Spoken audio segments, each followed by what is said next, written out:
Hey everyone, welcome to Chaos Craft. Actually, no, sorry, Chaos Trainer. Whatever. All right, so I have completely not left the house today and just worked on this all day, which is a little sad. But with that said, I should get a life. No. Um, so we had the problem where the neurology. This was the same thing happened in Chaos. The same thing was happening in Chaos Craft. Where the neurons just got massive. If you guys saw the last one, and we've got this little screen here that I can pull up. But this time, what I did is I realized that there's only so many outputs right now. They're just walking around the screen. So if you look carefully, I think I just glitched it out. Okay. There's a stop output, a turn output, like turn left, turn right, and a move output. So we only needed 4 outputs. So that's good. Um, Then this is really weird. Then over here you can see there's inputs, and basically what I did is I gave them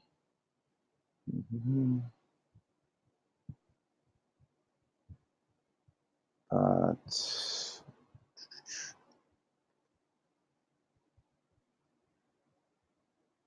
populate strategic is what we're looking for. All right, here we go. Input basic vision. So I gave them a vision range, which is basically how the width of what they can see. So that's, they have, in this case, they have 90 degrees that they could see.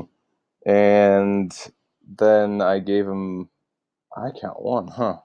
I gave him 2. Might explain why I'm having trouble right now, darn it. Oh, that's annoying. I guess maybe I just did that for the sample, but I'm tempted to make it 3.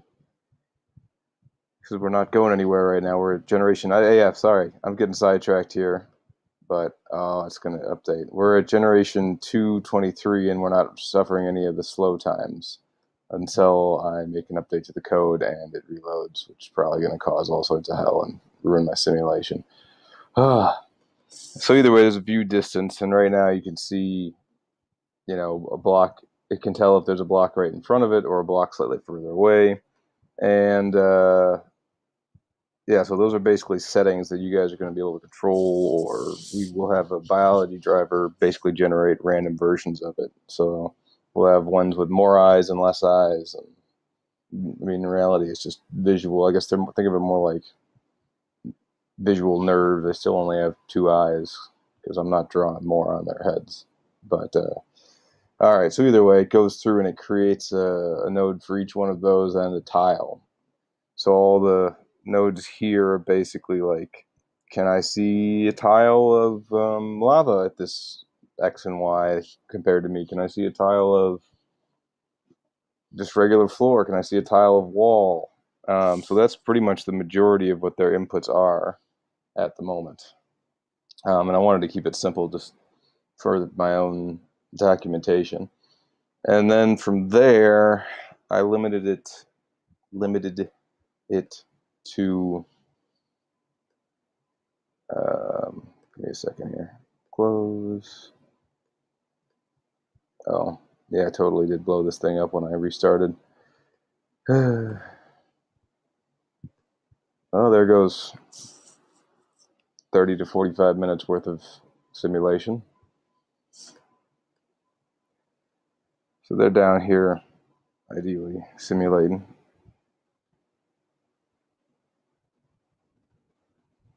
You can see the first couple generations are pretty dead.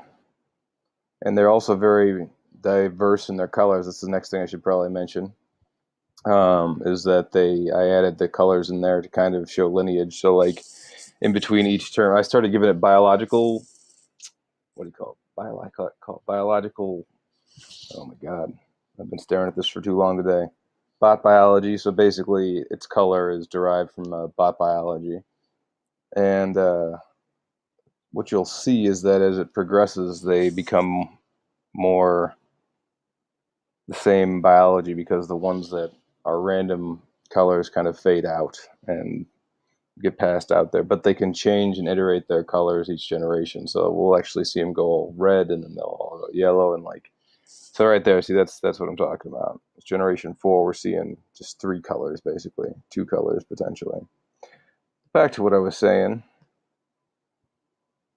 Viewbot. So you see the neurons increase because I doubled the amount of eyes that they've got, which hopefully will make them slowly more intelligent. And we can see that the ones that are lit up are the ones that are firing.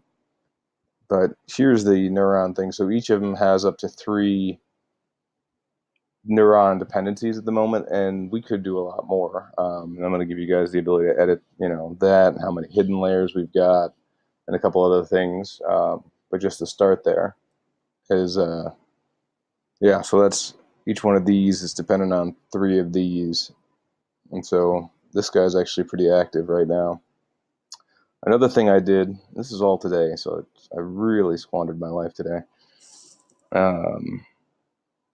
That's all right, I got people coming over for a bonfire later. Is that it passes in the score from the output neuron. And so like the speed is dependent on the score from the output neuron. If the score is low, the speed's going to be low. Same thing with the turn outputs. I also turned off memory momentarily, just part of it's just debugging. And you guys will be able to switch on and off which neurons get generated with it at the beginning, which is kind of cool. So you can see here that we've got angular velocity, and all that stuff there is based on the score. So it turns the rotation based on the score. So it's like 90 degrees, and if the score is 0.5, then it'll only turn 45 degrees. So that's what's causing all that. So I already released a video today. I might as well just release this one because we're kind of cooking on this. But yeah, that's where I'm at today. As you can see with generation 11, we're still not seeing a lot of stuff, but luckily it's not slowing down yet, which is good. I'm eager to see what the additional inputs look like. So with that said, I think I'm going to let you guys go. Feel free to reach out to me on Discord. I've also started tweeting these videos and stuff like that, so if you're on Twitter, feel free to reach out to me. So thank you guys very much, and I will talk to you later.